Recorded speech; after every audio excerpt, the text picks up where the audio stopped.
noches, hermanos. Recién tenía un poco de sed y me fui a tomar un poco de agua y ahora me está dando calor, así que si me permiten me voy a sacar el saco.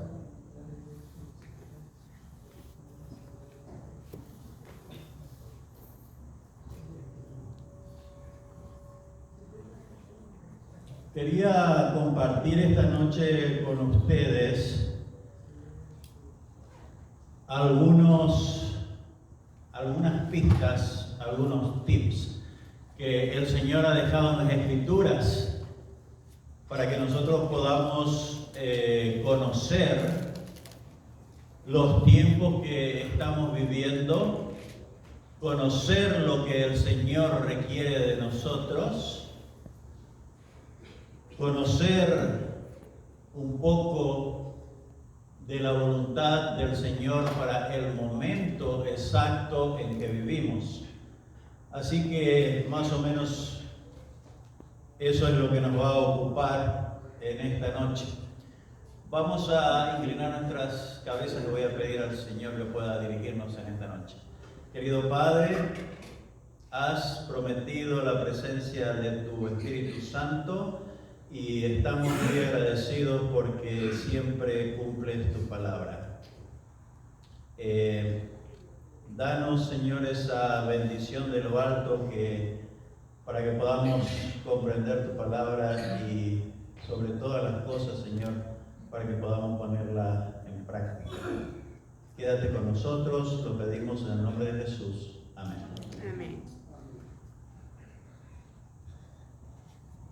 El Señor quiere, hermanos, que su pueblo conozca el momento en que está viviendo.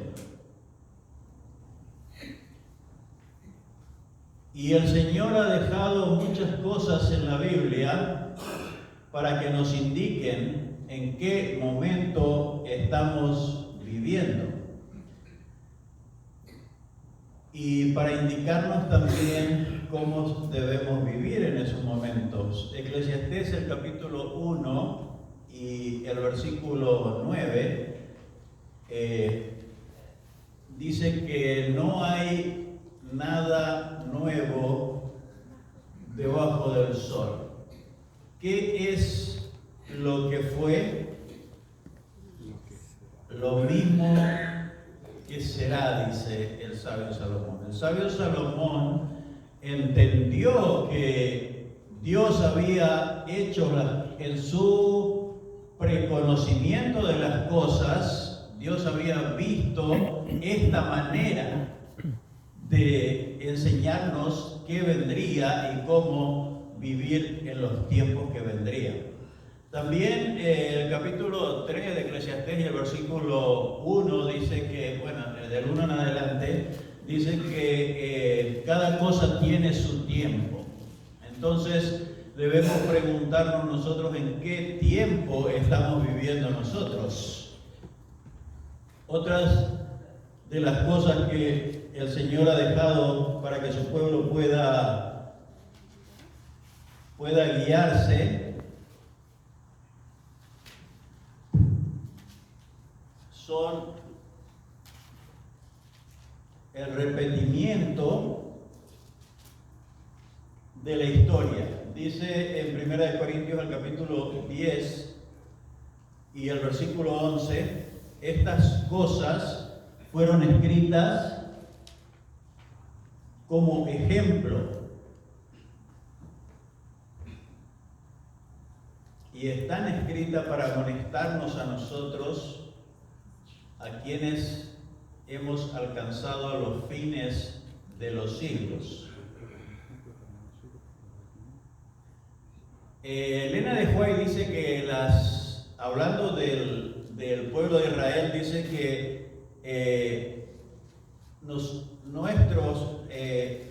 las cosas que ocurrieron al pueblo de Israel volverán a ocurrir al pueblo de Dios en los últimos días. Quiero leerles un párrafo de Mensaje Selecto que dice: nunca estamos ausentes de la mente de Dios. Esto quiere decir que hace miles de millones de años atrás, nosotros estábamos en la mente de Dios. Dios no tiene futuro, no tiene pasado, Dios es presente. Nunca estamos ausentes de la mente de Dios. Dios pudo planificar esta manera de repetir la historia porque nosotros nunca estuvimos ausentes de la mente de Dios. Por eso Él hace esto que Primera de Corintios dice, estas cosas acontecieron como ejemplo. Esta palabra ejemplo, en algunas Biblias se traduce como sombra. Estas cosas que le ocurrieron al pueblo de Israel son sombra de lo que le van a ocurrir al pueblo de Dios de los últimos días. También algunas Biblias lo traducen como figura. Pero nosotros sabemos que ¿qué es más importante, la sombra o el árbol? El árbol. ¿La figura del pajarito o el pajarito? El pajarito. En algunas versiones, en la versión original, en griego, esta palabra es tipos. Ustedes saben que estas cosas ocurrieron como tipos, o sea que el tipo tiene un antitipo. Vamos por ejemplo, el cordero tipificaba a Cristo. El cordero era Cristo. El cordero tipificaba a Cristo. El tipo era el cordero. Cristo era ¿qué? Antitipo. El antitipo. Muy bien. Estamos llegando a un consenso. ¿Qué era más importante, el cordero o Cristo? Cristo. Indudablemente.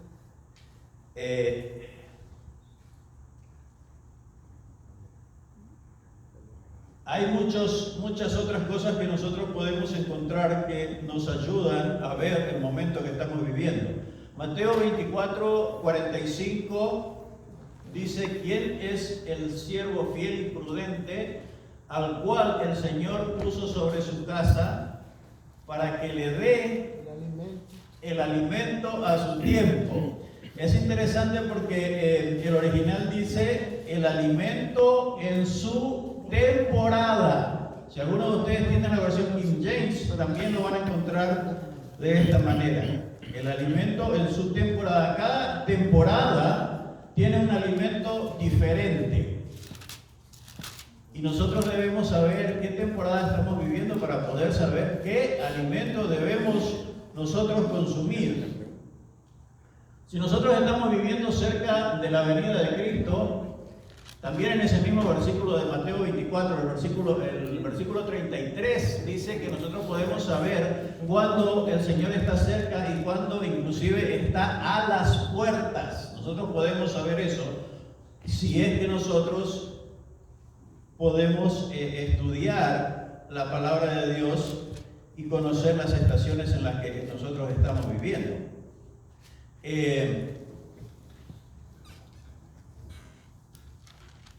Cada cosa tiene su tiempo y cada acontecimiento se repite de una manera que es un ejemplo para los últimos días en que estamos viviendo. Elena de White, en Primeros Escritos, en el capítulo, la página 63, dice: son muchas las preciosas verdades que contiene la palabra de Dios, pero es la verdad presente lo que el rebaño necesita. ¿Han escuchado eso, hermano? Son muchas las preciosas verdades que contiene la palabra de Dios, pero es la verdad presente lo que el rebaño necesita. He visto el peligro que existe de que los mensajeros se desvíen de los puntos importantes de la verdad presente para espaciarse en temas que no tienden a unir al rebaño ni santificar el alma. En esto Satanás aprovechará toda ventaja posible para perjudicar la causa. Los temas como el santuario en relación con los 2300 días, los mandamientos de Dios, y la fe de Jesús son perfectamente adecuados para explicar el movimiento adventista pasado y cuál es nuestra posición actual. Establecer la fe de los que dudan y dar certidumbre al glorioso futuro. He visto con frecuencia que estos eran los temas principales en los cuales deben espaciarse los mensajeros de Dios. Temas como el santuario en relación con los 2300 días. En Daniel el capítulo 8 y el versículo 14, ¿qué dice?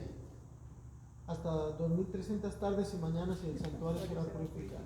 Muy bien, ahí habla de la purificación del santuario después de 2300 años, que concluyeron ¿en qué año? 1844.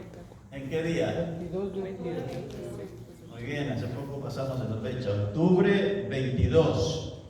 El santuario es muy importante para el pueblo adventista, hermanos. En el Salmo, en el capítulo 68 y el versículo 24 dice que el pueblo de Israel veía los caminos de Dios en el santuario. Estudiar el santuario podemos encontrar los caminos de Dios en ese lugar. ¿Qué es la purificación del santuario? Que comenzó, bueno, dicho sea de paso, como dice el pastor, esto no es un sermón, hermano, esto es un pequeño estudio, así que todos los que quieran opinar o quieran preguntar están libres de hacerlo. El día de la purificación del santuario, que es una sombra de lo que estamos viviendo, es un tipo de lo que nosotros estamos viviendo, nosotros estamos viviendo el antitipo, nosotros estamos viviendo la realidad. Ellos vivían solamente la sombra. Era el día del año más importante. Era en el mes séptimo. ¿Qué día? 10. El 10º día. Pero ¿qué pasaba en el día primero? La fiesta de las trompetas. La fiesta de las trompetas. 10 días antes se tocaba las trompetas anunciando el día de la expiación. El día de la expiación era un día de juicio. También, esta palabra expiación a veces confunde un poquito. Expiación quiere decir purificación. Ese día se iba a purificar el santuario.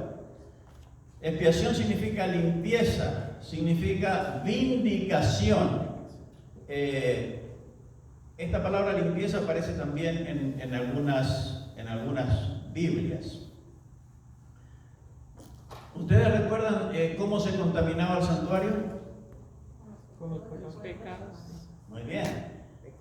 La persona recibía perdón. Esto es lo que a veces nosotros no entendemos bien. La persona cuando cometía un pecado llevaba el corderito, transfería sus pecados al cordero, después mataba al cordero, o sea, el cordero lo sustituía a él porque él debía morir, y entonces la sangre contaminada con el pecado era asperjada en diferentes lugares, contaminando el santuario. O sea, la persona quedaba perdonada, pero la persona no estaba perdonada. Esto es lo que nosotros muchas veces no entendemos. La persona se iba perdonada, pero ¿qué pasaba si en el día de la expiación esa persona no cumplía con los requisitos para el día de la expiación? ¿Qué pasaba? Era cortado el fuego. Entonces, ¿le servía de mucho el perdón o no le servía de mucho el perdón? Sí. Bueno, si proseguía con la actitud de preparación en esos 10 días de estar en armonía y fingiéndose por el pecado y confesando su pecado, era diferente, pero si no... La pregunta es, Delwin, si cuando la persona recibía el perdón, cuando llevaba el cordero, mataba al cordero, recibía el perdón y y quedaba su perdón el santuario. en stand-by hasta el día de la expiación. Podemos decir, como se dice aquí, quedaba en probation hasta el día de la expiación. ¿Qué era más importante para ese individuo? ¿El día de la expiación o el día del perdón? El día de la expiación. Derwin. Bueno, el día del perdón, porque por fe el día de expiación iba a llegar y él había pedido perdón en ese momento. Y Dios no nos va a esperar un año, meses para perdonarnos. Aquello era un acto simbólico, se purificaba de todo lo que se acumulaba una vez al año en el santuario, pero en el acto Dios estaba aceptando un perdón ofrecido por el pecador que llegaba a ese lugar. Entonces para él era muy importante que en ese momento Dios aceptara su ofrenda, el perdón. Una vez al año, simbólicamente, esto se tenía que purificar, borrar, limpiar, lo que va a pasar una vez en toda la vida, acá en nuestro mundo. Pero para mí es importante que yo me arrodille en este momento y el Señor, me siento perdonado ahora. Y sé que un día, todo se va a purificar, se va a limpiar y voy a vivir en un mundo mejor. Pero para mí lo importante es que Dios me perdone hoy y que yo me sienta perdonado, tal como pasaba con el israelita. Rubencito, gracias Derwin. Rubencito, ¿qué sería más importante para vos? ¿El día de la limpieza, el día de el borramiento de los pecados, el día de la vindicación del carácter, el día de la limpieza o el día del perdón? ¿Qué sería más importante para vos? ¿Cuándo crees vos que el pecador se sentía más realizado, más completo, más tranquilo? ¿Después de recibir el perdón o después de recibir, después del día de la expiación? La combinación de estos dos actos es la importancia en general. Por supuesto que si llegaba el día de la expiación y yo había confesado muchos pecados y había sacrificado mis pecados, pero me había quedado con uno, de nada me servían todos esos pecados que yo había pedido perdón. ¿Por qué? Porque ese pecado yo no lo tenía ahí adentro. Dios no me podía perdonar por ese pecado.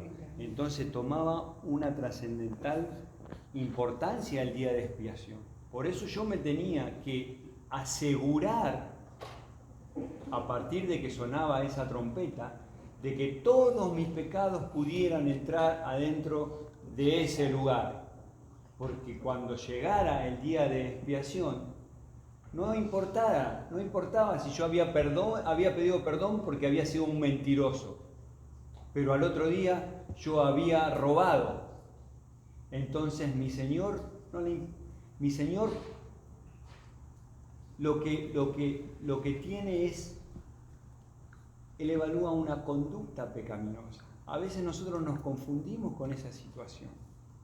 Mi conducta pecaminosa siguió. Entonces, ¿qué importancia tenía el día de expiación si yo no tenía adentro del santuario confesado ese robo que yo había tenido? Era importantísimo el día de expiación. Pero el complemento de el día del sacrificio y el perdón y el complemento con el día de expiación toma vital importancia, porque si yo no tenía adentro, eso es lo que me tengo que asegurar, si yo no tengo adentro del santuario mi pecado, ese día de expiación va a ser un día de condenación. Gracias, Rubén. Derwin fue muy claro. Él le parece que era más importante el día del perdón. Vos no me fuiste tan claro. ¿Qué es para vos más importante, el día del perdón o el día de la expiación? El día de la expiación. El día de la expiación. Estamos en un empate. ¿Alguien quiere desempatar? Sí. Creo que todos los dos tienen aplicación y es importante dependiendo cómo se aplica. Lo que dijo Derwin es muy verdadero y es muy cierto. Tú no puedes vivir con culpa siempre, porque entonces no vivirías, pues, no habría un cristianismo pleno. O sea, si tú consideras que le pides perdón a Dios, pero estás esperando hasta que a ver cuando Él venga te perdonó, es torturoso. Tienes que vivir con la plenitud de que te fue perdonado. Pero también es sumamente importante e indispensable el día de la expiación. ¿Por qué? Porque posiblemente ese día te lleves un desengaño, y lo que dice Rubén es verdad. ¿Qué si llevaste una vida confesando, pero en algún momento te descuidaste de algo? sea por negligencia o sea por alguna otra razón. O sea, has perdido la vida eterna. Aunque tu vida haya sido toda la vida un cristiano confesando tus pecados, con un pecado que no confieses, se te acaba. Entonces yo creo que los dos tienen importancia. Cómo vives el aquí y cómo vives el futuro. Gracias, gracias. El desempate es que los dos tienen importancia. Ahora, una cosa es perdón. Una cosa es perdón, que está relacionado con justificación, pero con justificación. Purificación no es justificación, es otra cosa. Es otra cosa. Una cosa era ser perdonado y otra cosa era ser borrado el pecado. Saben, hermano, que cuando yo estudié este tema hace unos cuantos años ya, yo dije, para mí es adentro, pero el día de la expiación es más importante que el día del perdón. Porque el día de la expiación definía, el perdón no definía nada. Lo que definía era el borrado, no el perdón. El borrado del pecado, porque tu pecado quedaba en el santuario. El pecador estaba limpio, pero el que estaba contaminado era el santuario. Pero el día de la expiación, todos los pecados iban al macho cabrío a hacer. exactamente, en el día de la expiación se sacaba el sacrificio de Cristo, hermanos. El sacrificio de Cristo en la cruz es tan importante como lo que Cristo está haciendo ahora en el cielo. Pero nosotros vemos que hablar de purificación, hablar de limpieza del santuario, no es lo más común. Lo más común es hablar del perdón ofrecido en la cruz por Jesús. Eso es lo que Jesús hizo. Eso es lo que significaba matar el cordero. Eso es lo que significaba el sacrificio que se hacía diariamente. Perdonaba a todo el mundo. Pero el sacrificio que se hacía diariamente no borraba el pecado de todo el mundo. El sacrificio que hizo Jesús en la cruz, hermanos, perdonó a todo el mundo. Así, a todo el mundo. El sacrificio que hizo Jesús en la cruz perdonó a todo el mundo. Pero no borró los pecados de todo el mundo. No limpió los pecados de todo el mundo. ¿Quiénes se beneficiaban del día de la expiación? Porque la Biblia dice claramente, ustedes lo pueden encontrar, no tenemos tiempo, pero ahí en el capítulo, tanto en el capítulo 16 de Levítico como en el capítulo 23 de Levítico, van a encontrar ustedes, está ahí, hermana, por los versículos 27 en adelante, en ambos casos. Van a encontrar ustedes ahí que la persona que no afligía su alma, la persona que no cumplía con la ley, la persona que no guardaba estos días, empezando desde el primer día, ¿qué pasaba con esa persona? Era cortada. Ahora, ¿había alguna posibilidad de ser cortado cuando usted ofrecía el sacrificio? Cuando usted mataba al cordero, no, usted recibía el perdón. Ahí no había problema. Pero una cosa es ser perdonados, hermanos. Y otra cosa es ser limpiados. Ser borrados los pecados. Lo que Cristo está haciendo ahora en el santuario celestial no es lo que Él hizo en la cruz. Lo que Él hizo en la cruz, dio derecho a la salvación a todo el mundo. Los sacrificios que se hacían diariamente daban perdón a todo el pueblo de Israel, hermano. sacrificio del día de la expiación no borraba los pecados de todo, hermanos. Eso tenemos que tener claro. Nosotros estamos viviendo ahora en el día de la expiación. Eso está ocurriendo exactamente con nosotros. Sí. Dice que se tiene que purificar primero aquí en la tierra para que pueda ser purificado en el santuario. La vida propia de uno. Vamos a leer algunos párrafos. Díganme cuando tenemos que cortar, hermano. Ya. No te creas. Bueno, Redondeando. voy a terminar con lo que decía Ramón, me parece muy importante y nosotros pasamos por alto muchas veces. La expiación o el borramiento de los pecados o la vindicación ocurría en el pueblo, se expiaba el pueblo, los pecados del pueblo.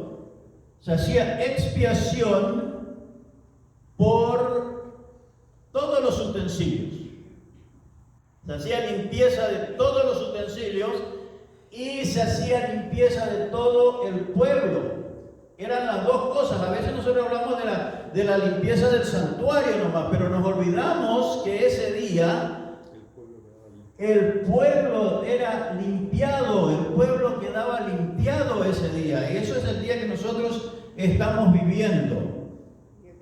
Si no hay, hermanos, una limpieza en el pueblo, yo había traído varias citas para leer, especialmente alguna enciclopedia judía donde ellos muestran claramente lo que ocurría en el día de la expiación. Los judíos dicen, no adventistas, los judíos dicen que ese día se producía un cambio en el corazón de la persona y las personas eran como bebés recién nacidos, una dependencia de Dios, los que recibían el beneficio de ese sacrificio del día de la expiación, los que recibían el beneficio del borramiento de los pecados, eran estas personas que cumplían con las condiciones de afligir su alma, de ayunar y de llorar. Si nosotros vamos, esto también lo encontramos en muchos otros lugares, como en Joel el capítulo 2 y en Malaquías el capítulo 3, encontramos cómo debía estar la persona. Nosotros estamos viviendo ahora en el día antitípico, nosotros estamos viviendo ahora en el día del juicio, nosotros estamos viviendo ahora en el día de que Dios no es que está perdonando ahora, hermanos. Dios ahora quiere estar limpiando, quiere estar borrando, porque cuando salía el sumo sacerdote de ahí, es lo que estamos llegando nosotros ahora, Apocalipsis 22, el capítulo 11. Cuando salía de ahí ya no había más posibilidades. Cuando Jesús abandone el lugar santísimo, hermanos, ya no hay más perdón. Nosotros tenemos, y para eso tenemos que estar acostumbrados a la limpieza, a dejar que Jesús nos limpie, porque una cosa es ser perdonado y otra cosa es ser limpiados. Los que están limpiados en estos últimos días van a ser los que siguen Apocalipsis 14, el mensaje de los tres ángeles. Elena de Guaya ahí habla especialmente de los que guardan los mandamientos de Dios y tienen la fe de Jesús. Bueno, en otra oportunidad vamos a poder seguir charlando de este tema, hermano. Ojalá que podamos entender que una cosa es ser perdonado y otra cosa es ser lavado y ser limpiado, emblanquecido, como entendía inclusive David cuando hablaba de lávame de mis pecados y seré limpio. Está hablando de no practicar el pecado, de tener victoria sobre el pecado. Eso es lo que Jesús está haciendo. Eso no fue lo que Jesús hizo en la cruz. Eso es lo que Jesús está haciendo ahora por nosotros, capacitándonos y dándonos la posibilidad de vivir limpios para que cuando haya un pueblo limpio, también pueda haber un santuario limpio. Si no había personas limpias, no podía haber una purificación del santuario. Si no había personas purificadas, no podía haber purificación del santuario. Lo mismo está ocurriendo hoy. Si no hay personas purificadas en la tierra, no hay purificación allá en el cielo, porque las dos cosas ocurrían al mismo tiempo. Ojalá, hermanos, que Dios nos abra la mente y nos ayude a entender la necesidad que tenemos nosotros de purificar nuestra vida, de vivir vida santa, y como dijera el apóstol Pablo, ocuparnos de nuestra salvación con temor y temblor. Que Dios les ayude. Amén.